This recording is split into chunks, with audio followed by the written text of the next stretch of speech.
भारत माता की, भारत माता की, इनकलाब, इनकलाब, वंदे वंदे। मंच पे मौजूद कांग्रेस के अध्यक्ष खड़गे साहब, असली शिवसेना के अध्यक्ष उद्धव ठाकरे जी,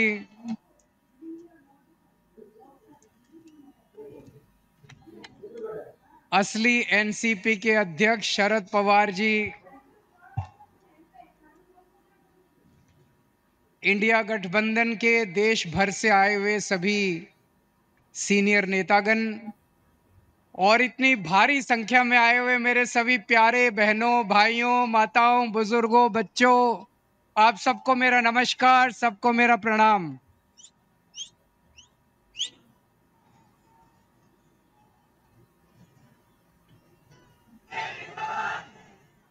दोस्तों, आज आप लोगों के बीच में आके मुझे बहुत अच्छा लग रहा है। सीधे जेल से आ रहा हूं आप लोगों के बीच में।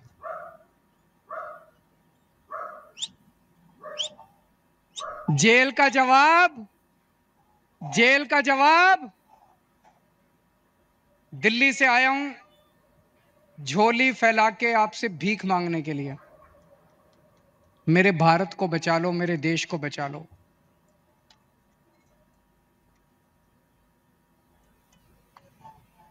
हमारे देश को प्रधानमंत्री जी तानाशाही की तरफ ले जा रहे हैं। हमारे देश को बाबा साहब अंबेडकर ने एक शानदार संविधान दिया था, जनतंत्र का। जनता चुनेगी, वोट करेगी, लोग चुने जाएंगे, वो शासन करेंगे। जिनको जनता चुनेगी वो शासन करेंगे। जनता के मुताबिक काम किए। अब धीरे धीरे धीरे धीरे प्रधानमंत्री जी ये शासन, ये जनतंत्र खत्म करना चाहते हैं। मेरा उदाहरण लीजिए, दिल्ली में हमें 2015 में दिल्ली में 70 सीट हैं, विधानसभा में 70 सीट हैं। 70 में से 67 सीट, 67 सीट आम आदमी पार्टी को मिली थी। 5 साल बाद चुनाव हुए 2020 में, और 2015 में 67 सीट आम आदमी पार्टी को, 3 सीट बीजेपी को। 2020 में 70 में से 62 सीट आम आदमी पार्टी को, 8 सीट बीजेपी को। तो मोदी जी ने देखा कि दिल्ली में आम आदमी पार्टी को हरा नहीं सकते, तो मोदी जी ने एक षड्यंत्र रचा, एक फर्जी केस बनाया।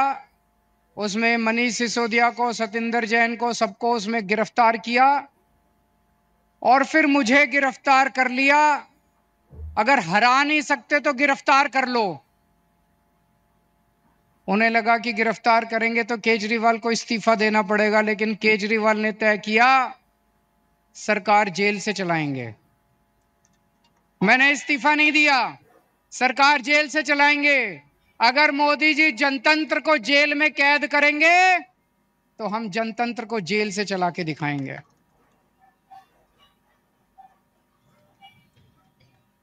मैं एक बहुत छोटा सा आदमी हूं।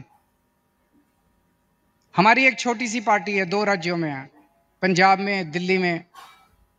मैं सोच रहा था मोदी जी ने मुझे गिरफ्तार क्यों किया। मेरे जैसे छोटे से, वो तो इतने बड़े आदमी हैं, इतना उनके पास साधन है, तमाम उनके पास रिसोर्सेज हैं, मुझे क्यों गिरफ्तार किया। मुझे गिरफ्तार किया क्योंकि दिल्ली के गरीब बच्चों के लिए मैंने अच्छी शिक्षा का इंतजाम किया। दिल्ली के गरीब बच्चों के लिए मैंने अच्छे सरकारी स्कूल बनाए, शानदार सरकारी स्कूल बनाए। मोदी जी नहीं चाहते कि गरीब बच्चों के लिए अच्छे स्कूल बनाए जाएं, वो इस काम को रोकना चाहते हैं, इसलिए उन्होंने मुझे गिरफ्तार किया। मैंने मान लो 500 स्कूल बनाए। मोदी जी, आपका बड़प्पन तो तब था आप 5000 स्कूल बनाते। आप तो इतने बड़े आदमी हो, आप 5000 स्कूल बनाते तब आपका बड़प्पन था। आपने केजरीवाल को गिरफ्तार करके स्कूलों का काम रोक दिया दिल्ली के अंदर।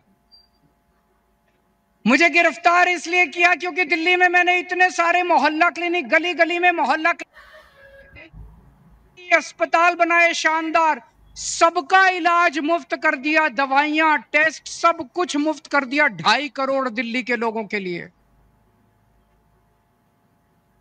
मोदी जी ये काम रोकना चाहते हैं, इसलिए मुझे गिरफ्तार किया। और विडंबना देखिए, दिल्ली के लोगों के लिए मैंने सारी दवाइयां मुफ्त कर दी, लेकिन जब मैं तिहाड़ जेल में गया 15 दिन तक मेरी दवाइयां बंद करवा दी मोदी जी ने तिहाड़ जेल के अंदर।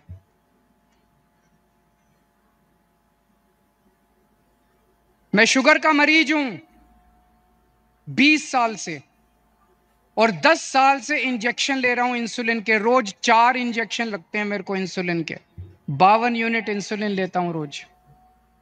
लेकिन जब मैं तिहाड़ गया, मोदी जी ने मेरे इंजेक्शन बंद करा दिए। 15 दिन तक मेरी 300 पहुंच गई शुगर, 350 पहुंच गई शुगर। मैं बोलता रहा वहां पे अफसरों को, कर्मचारियों को, मुझे इंसुलिन चाहिए, उन्होंने नहीं दी। बोले ऊपर से आदेश है, इंसुलिन नहीं दे सकते। अगर किसी आदमी को कई दिनों तक शुगर हाई रहे तो उसकी किडनी खराब हो जाती है, उसका लिवर खराब हो जाता है। मुझे नहीं पता ये क्या करना चाहते थे मेरे साथ, लेकिन इतिहास गवाह है, ऐसे बहुत सारे किस्से हुए हैं जब विरोधियों को और विपक्षी पार्टी के लोगों को जेल में डाल के उनके शरीर को खराब कर दिया गया। मुझे गिरफ्तार इसलिए किया गया क्योंकि दिल्ली के सभी लोगों की मैंने बिजली मुफ्त कर दी। दिल्ली में लोगों का बिजली का बिल 0 आता है। मैं मोदी जी को कहना चाहता हूं कि आपकी बड़प्पन तो तब होता जब आप पूरे देश के लोगों की बिजली मुफ्त कर देते। आपने दिल्ली के लोगों की बिजली आप रोकना चाहते हो, इसलिए आपने मुझे गिरफ्तार किया। अब दोस्तों, ये लोग कह रहे हैं कि मुझे 2 तारीख को दोबारा जेल जाना है। मैं जेल जाऊंगा कि नहीं जाऊंगा, ये आपके हाथ में है। अगर आपने इंडिया गठबंधन को जिता दिया, अगर आपने इंडिया गठबंधन की सरकार बना दी, तो मुझे जेल जाने की जरूरत नहीं पड़ेगी। और अगर आपने कमल का बटन दबाया तो मुझे दोबारा जेल जाना पड़ेगा। तो जो जो लोग मुझे जेल भेजना चाहते हैं, कमल दबा देना, और जो जो मुझे आजाद देखना चाहते हैं, इंडिया गठबंधन को जिता देना। जब आप बटन दबाने जाओ तो इस बार बटन केजरीवाल को जेल भेजने या केजरीवाल को आजाद करने के लिए दबाना।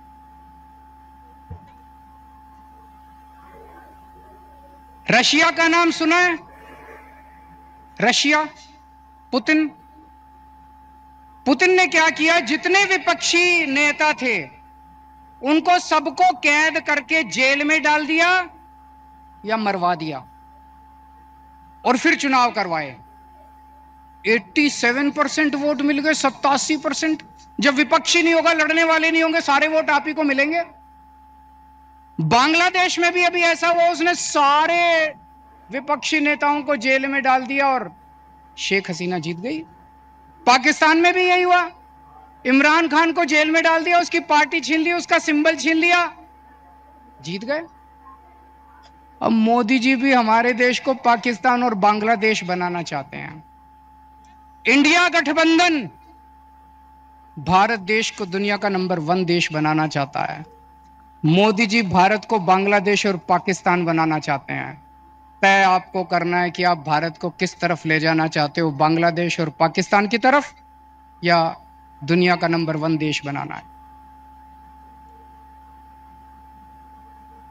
अब यही काम मोदी जी देश में कर रहे हैं, हमारे देश में, कि सारे विपक्ष को खत्म कर दो। उन्होंने मेरे को गिरफ्तार कर लिया, कांग्रेस का अकाउंट फ्रीज कर दिया। चुनाव के 1 महीना पहले उन्होंने कांग्रेस का अकाउंट फ्रीज कर दिया। अब हमारा अकाउंट फ्रीज करने जा रहे हैं। सुप्रीम कोर्ट के अंदर इनके वकील ने बोला कि आम आदमी पार्टी का अकाउंट फ्रीज करेंगे। शिवसेना के उन्होंने 2 टुकड़े कर दिए, शिवसेना के 2 टुकड़े कर दिए, एनसीपी के 2 टुकड़े कर दिए, स्टालिन के कई मंत्रियों को गिरफ्तार कर लिया, ममता दीदी के कई मंत्रियों को गिरफ्तार कर लिया। सारे विपक्ष को तहस नहस करने के बाद मोदी जी कहते हैं आओ चुनाव लड़ते हैं।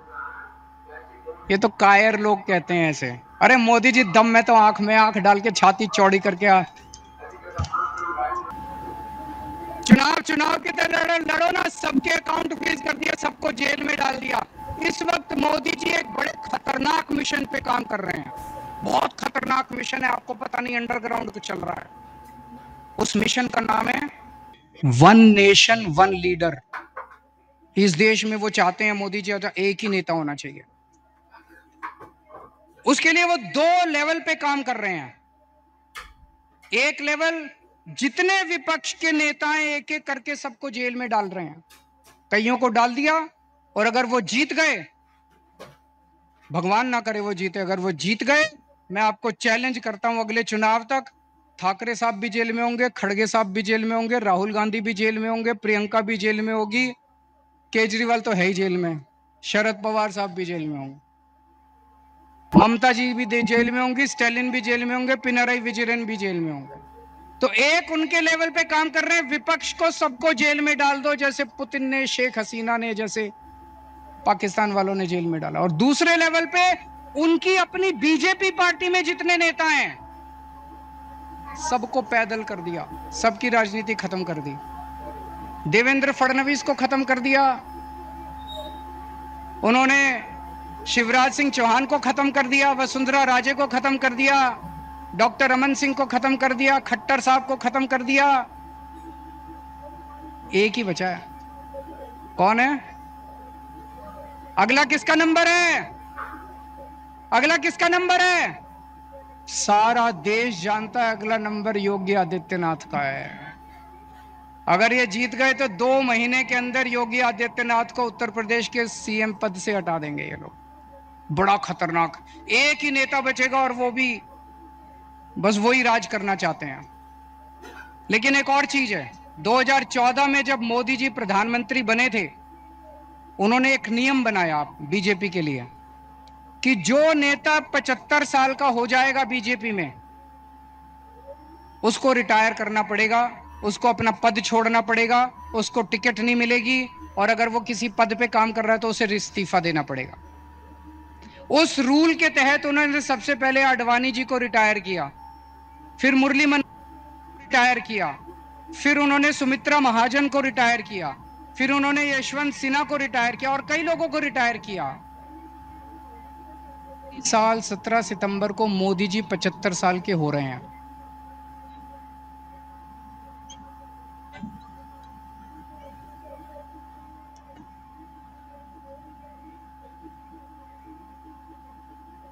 और मोदी जी ने तय किया है वो अपने बाद अमित शाह को प्रधानमंत्री बनाएंगे। मोदी जी ने तय किया है वो अपने बाद अमित शाह को तो इस बार मोदी जी अपने लिए वोट नहीं मांग रहे, अमित शाह के लिए वोट मांग रहे हैं। अमित शाह को प्रधानमंत्री बनाने के लिए वोट मांग रहे हैं।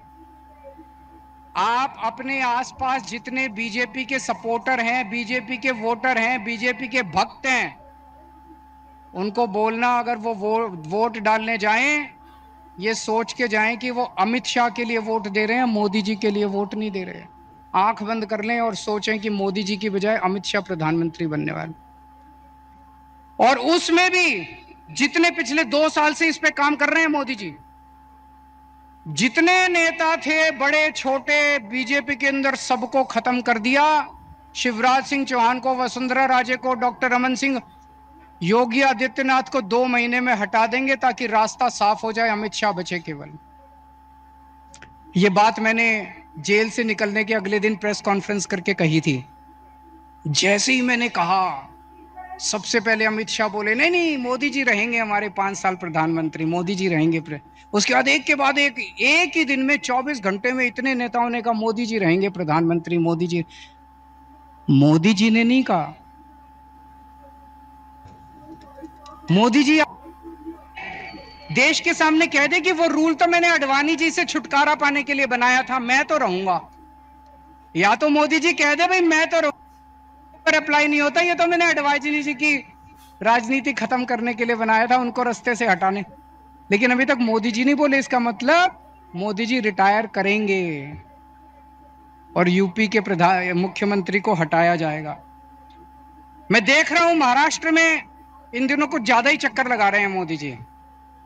अभी थोड़े दिन पहले आए, इतनी गंदी गालियां देते हैं वो। प्रधानमंत्री को ये शोभा नहीं देता। वो पवार साहब के लिए बोले भटकती आत्मा। ये शोभा देता है प्रधानमंत्री जैसे व्यक्ति को? शरद पवार जी की इतने सीनियर नेता हैं देश के, आपकी उनसे वैचारिक भिन्नता हो सकती है, अलग अलग पार्टी में हो सकते हैं, लेकिन थोड़ी सी इज्जत तो रखिए।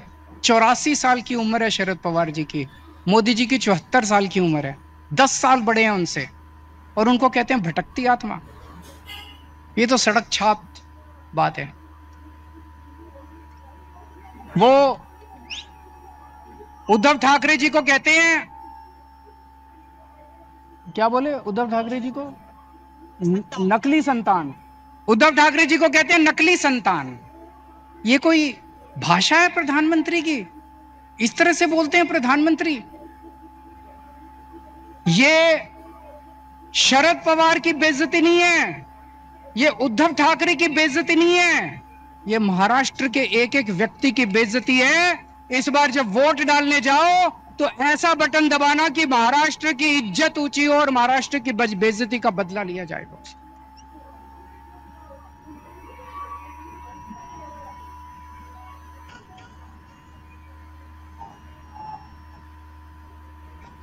मेरे को इन्होंने 21 दिन की मोहलत दी है सुप्रीम कोर्ट ने। मुझे उम्मीद नहीं थी कि मैं जेल से बाहर आऊंगा इतनी जल्दी, लेकिन बजरंगबली की कृपा है मेरे ऊपर। बजरंगबली की कृपा है। अचानक एक दिन मैं सेल में बैठा था, मेरा 25 नंबर सेल है, जेल नंबर, अब दोबारा जाना है मुझे, आप लोग मुझे चिट्ठी लिख सकते हैं जेल में। Cell number 25, jail number 2, Tihar jail. और मेरे सेल में 2-2 सीसीटीवी कैमरे लगा दिए मोदी जी ने, 2 सीसीटीवी कैमरे हैं। 24 घंटे मेरी मॉनिटरिंग होती है। 13 अफसर बिठा रखे हैं, एक एक अफसर के पास 2-2 टीवी स्क्रीन है जिसपे मैं कितने बजे उठता हूँ, बाथरूम कितने बजे जाता हूँ, कितनी देर टॉयलेट करता हूँ, खाना खाता हूँ, टीवी देखता हूँ, किताब पढ़ता हूँ, क्या करता हूँ क्या नहीं करता। आप सोच के देखो, अगर आपको ये पता चले कि 24 घंटे आपके हर मूवमेंट को कोई मॉनिटर कर रहा है, जीना मुश्किल हो जाता है। और 2 टीवी स्क्रीन प्रधानमंत्री जी के अपने दफ्तर में लगे हुए, 24 घंटे मोदी जी मेरे को देखते हैं कि मैं क्या कर रहा हूं।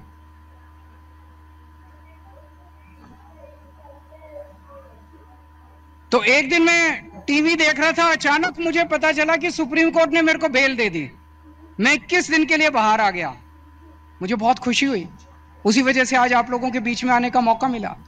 लेकिन मैंने भी ठान लिया है, ये 21 दिन का एक एक सेकंड, एक एक क्षण, एक एक पल मैं देश को बचाने के लिए गुजारूंगा। 24 घंटे काम कर रहा हूं। कल सवेरे लखनऊ गया था, फिर पंजाब गया, आज सवेरे पंजाब में था, आज मैं अभी बॉम्बे आया हूं, अभी भिवंडी गया था, भिवंडी से बॉम्बे आया हूं, अब रात को दिल्ली निकलूंगा। उसके बाद झारखंड जाना है कल या परसों में। पूरे देश में घूम के मेरा एक ही लक्ष्य है, किस तरह से अपनी भारत माता को बचाना है, देश को बचाना है, तानाशाही से बचाना है। दोस्तों, मैं तो आज आपको एक ही चीज बोल के जाऊंगा।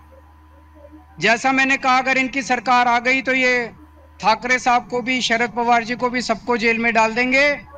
तो जो करे उद्धव ठाकरे से प्यार, उसे करना होगा मोदी को इंकार। जो करे शरद पवार को प्यार, उसे करना होगा मोदी को इंकार। और अंत में मैं कहना चाहता हूं, इंडिया गठबंधन के यहां पे 3 पार्टनर्स हैं, शिवसेना, एनसीपी और कांग्रेस। मैंने एक वीडियो देखा, मैं बड़ा चिंतित हो गया वो वीडियो देख के सोशल मीडिया पे। एक व्यक्ति ने वोट दे के बाहर निकला, उससे मीडिया वाले ने पूछा किसको वोट दिया? बोला शरद पवार को।